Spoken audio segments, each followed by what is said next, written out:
I'm one of the people this government is coming for with their proposed cuts to personal independence payments and other disability benefits. The proposed changes to the eligibility criteria also directly affect me, as my main disability is mental ill health. I may be lucky and my physical health issues may help save my benefits, but there's no guarantee.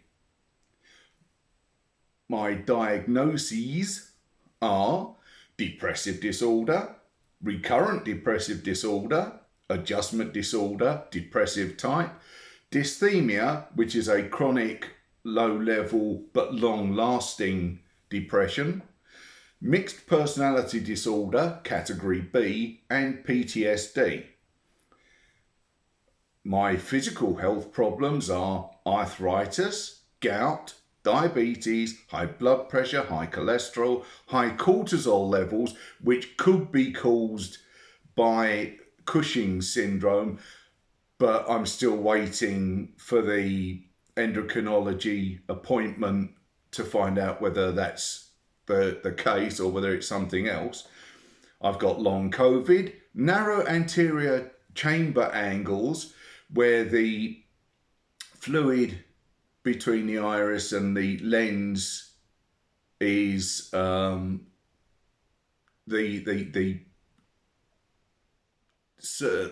it circulates the fluid between the lens and the iris is very narrow, and in fact it was found to be almost blocked at both ends on both eyes, and can lead to, according to the ophthalmologist, I may get severe pain for a while and some sight loss, or I could just wake up blind one day.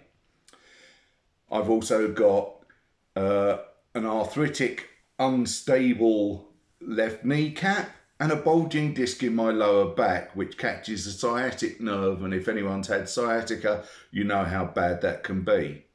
And the long COVID comes with chronic fatigue, memory problems, a slight cognitive impairment, and neuropathic pain. The meds I take to alleviate my conditions come with side effects too. My psych meds don't work, but I have to take them to prove I'm being treated, because my local mental health trust had to cut their psychotherapy team by 50% due to the Tory cuts. Things aren't getting any better either. I was on the waiting list or I am on the waiting list for one-to-one psychotherapy for a decade. When I went to them asking for PTSD specific treatment, they couldn't find anyone who could actually deliver that in their team. So I had to have my PTSD treatment, which I have had and has been successful, but has not gotten completely rid of PTSD. I had to have that over I had to have EMDR therapy over a video call with a mental health trust from the Midlands. I'm in it's considered the east of England, but I've always considered it the south. My PIP, personal independence payment, covers the landline and broadband bill. So if my PIP goes, so does my treatment, especially if I am forced to have my one-to-one psychotherapy done over video call, because they have not got the capacity in my local area. And my PIP is increasingly covering costs of groceries as well. So it's not only paying for the extra costs of being disabled, it's going to pay for the regular stuff that my ESA should cover. And the rising cost of energy and the crappy heaters in my flat mean that I can't heat my flat, which means that led to a bout of pneumonia in 2017 that made my COVID worse when I got it in 2020. And the COVID and the sepsis I suffered in 2020 also lowered my immune system, making my physical health deteriorate. Cuts to disability benefits are a false economy, because the further you force the disabled into poverty, the more it will ultimately cost the UK in healthcare costs. And the money being spent on mental health is being spent on the wrong programs. The focus is on getting people into work, regardless of whether they are ready for work or not.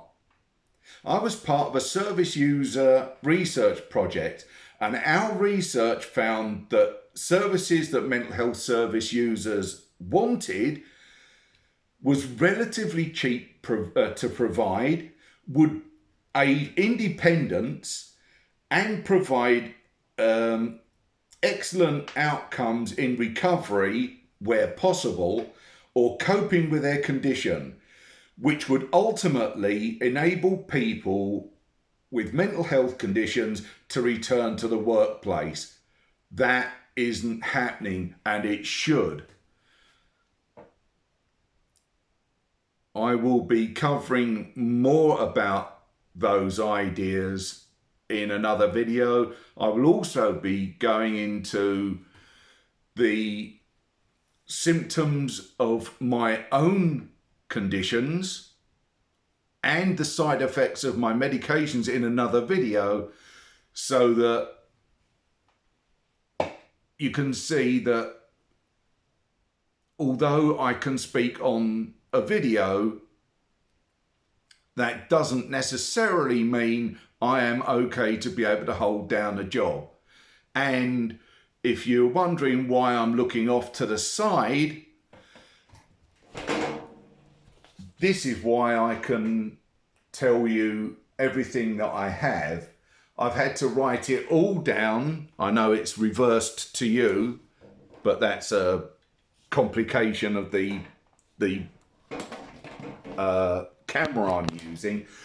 But that has allowed me to go through all the details that I have just told you, because I can't do it.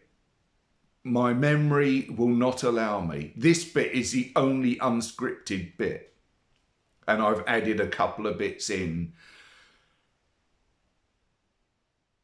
But I'm not ready for work. I don't know if I'll ever be ready to go back to work.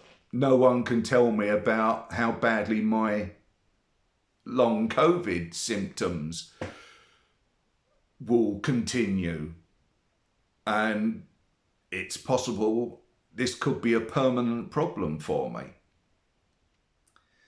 So I hope you enjoyed, well, I hope you found this video interesting. If you did, please click the thumbs up.